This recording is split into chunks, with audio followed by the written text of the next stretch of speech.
Hi, I'm Laureen from the Webster Public Library. And I'm Doreen. And here we are doing our Let's Explore Webster series videos again.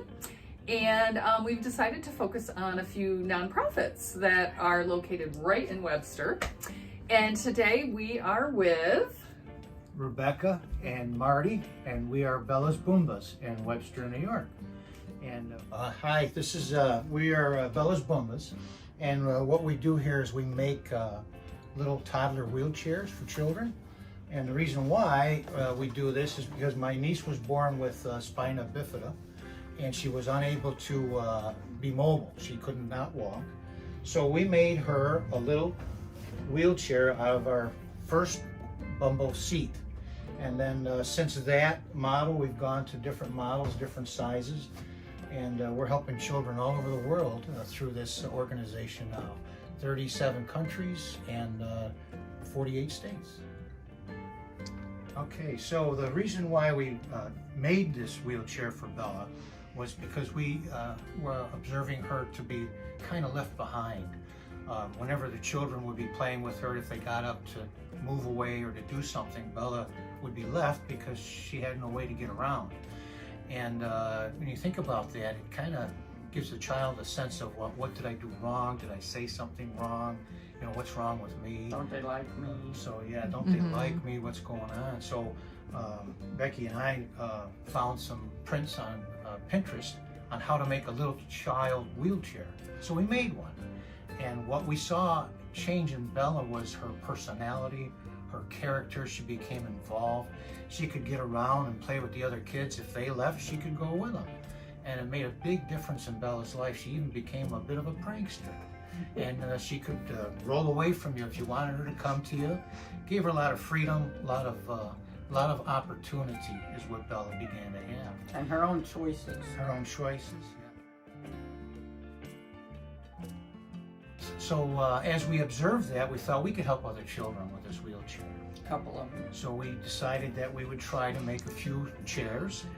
We did, and from that beginning, we developed different sizes for children, different attachments for children. We've made some with baskets now, so they can have oxygen bottles in it or feed pumps in it. Any other kind of apparatus that would help the child to be totally disconnected and free on her chair so she can get around, not hooked to a hose or a cord or anything like that. So that's why we made this chair, and we call it our Brooklyn chair because that was the little girl, the first one we made. Her name was Brooklyn. So that's how this chair was developed. And along with that thought, we've had some children who are on ventilators, and if they're on a ventilator, they can't be totally disconnected. So I began to make little trailers for their ventilators so they can have their ventilator, anything else they need, and they can be on their way. And we have one little girl that actually took part in the parade, and she actually rolled with her ventilator in her trailer a whole mile by herself. So that was quite an achievement. Sometimes the children, like cerebral palsy, they don't have good core control. They aren't able to hold their heads up. So this gives them a little extra of that support. If there's an emergency, they need to be suctioned or they're having a seizure, then it can be reclined quickly. We're not medical. We get a lot of feedback from the parents as to what the child's individual needs are, and that's how we help determine what style seat the children get.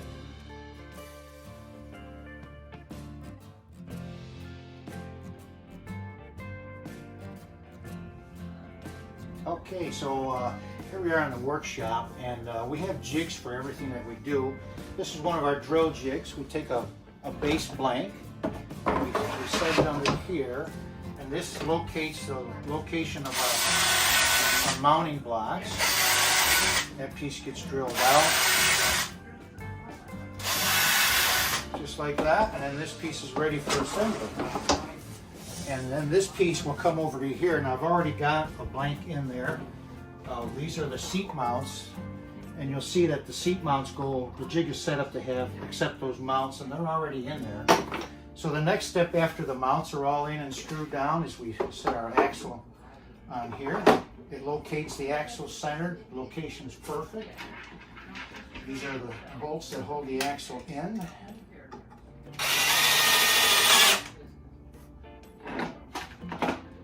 Just like that.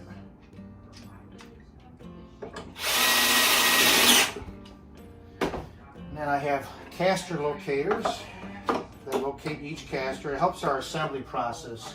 Things go along quite quickly for us. Those locate our caster.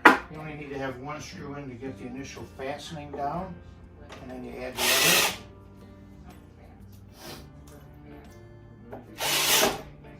And then Marty, how many volunteers do you have helping you do this? I have 6 volunteers that help us build, and we do it on alternate days. Now, we used to build 1 day a week, but now we're actually building 2, sometimes 3 days a week, just because of the volume of the requests that we have. All right, so you'll notice that the front caster is smaller than the rear caster. And that's our design to allow the children to be able to get over thresholds. Like they might be on the floor and they might be on carpet and they're going to a hardwood and there might be a large threshold. Well, if the casters were the same size, the child would get kind of stuck because it wouldn't be, he or she would not be able to move. These are the wheels that we use. And we have a tool. It's a marker, and it lines up our wheel to the stump. You can see it better from this side. Okay. There's a little bushing inside that won't allow you to slip that on her, but with an old marker, they slip right on. Oh, awesome. And then we lock down the wheels with these nuts. We use 2 nuts to lock the wheel in place. And the reason why we use 2 nuts is every one of our chairs is different. Our length of our axle is different, so being able to lock it down in this way allows us to utilize different dimensions for different size chairs. These are hubcaps that I make. They're actually a PVC cap, 1.25 inches, and I cut it, drill it, and tap it in my lathe. And it takes 2 hubcaps per chair, and I make those by the hundreds. It takes a little time, but we get it done.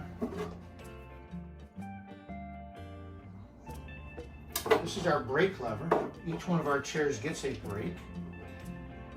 And we only break 1 wheel because if you break 2 wheels, the child can't move. And once they learn how to move, they don't want to stop. So by putting a brake on 1 wheel, they can at least continue to go in a circle. And all it is a very simple design. You just flip that lever and it locks that wheel. Come closer and get a The way that works is the spring comes out, locks the wheel, and when it's released, it's that way. Works very well. This is the seat that we use for this style chair. You'll notice we have a flagpole holder on the back of the seat, and that's designed for the parents to be able to put in a PVC tube or a cane or an old flagpole, so they can assist the children when they get tired, when they're out and they get tired of rolling. These right here are my locators for the seat. I made these so we have a little jig to set up the height of the seat. So that kind of sets the seat in place for the right height. And then I just give a little push and mount that seat that way in the front. So that locates the front of the seat, and then these guys just slide out of there. Turn it to the side.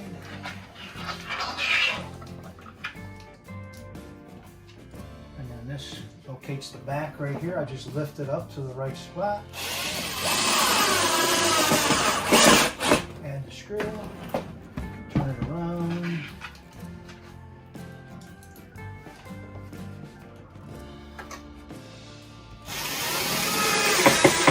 Go, and you have an assembled seat.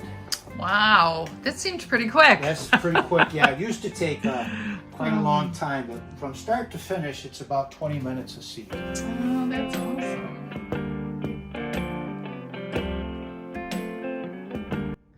All right, now we are in the official packing room. The fun And Rebecca has packing, which is generously donated and collected by a few different people. One being the Webster Library. Woohoo! Does a lot of this, and we have another volunteer, Leslie, who runs around to a bunch of different people and picks it up for us. So we just do the fluff and stuff, as I call it. Put it in here with all its paperwork. Each child gets a little handwritten card from Bella's Boombas, and we put it in there, and more fluff and stuff. We never have enough fluff and stuff, just saying. All right, you're gonna start to get flooded. Well, okay. I have a big garage. And then it all just, UPS picks it up here at the house for us. Thankfully, UPS is very, very helpful with us. So this is little Kenzie. She's a Webster child. Her parents, Sally and Jerry Fideli, found out about us, and Kenzie has CP. So she is has grown up with Bella's for the last couple years. She started with the very first Boombo seat, the soft Boombo seat, has gone through all our sizes and styles until she actually outgrew them all. And so now we have developed, well, bought and modified into the Kenzie style. This is our largest chair, can hold a child up to 50 pounds and about 47 inches long. Which is really nice because they can still roll around. They can roll up to an activity table. They can still go in the spray park without using their real wheelchair, which will instantly get ruined in the water park. But she can still roll around, be fun outside at the other siblings, well, not siblings, but the other kids' level, and just have a good time and be a kid. All right, so most of the boxes, the chairs, we can send by UPS, which is amazing. To date, we have shipped over 1,600 chairs to coming up on 37 countries. Some of the other countries we can't use, some we can use UPS, some we cannot, but we always find a way the best we can. And we've done pretty good considering we're in 37 countries.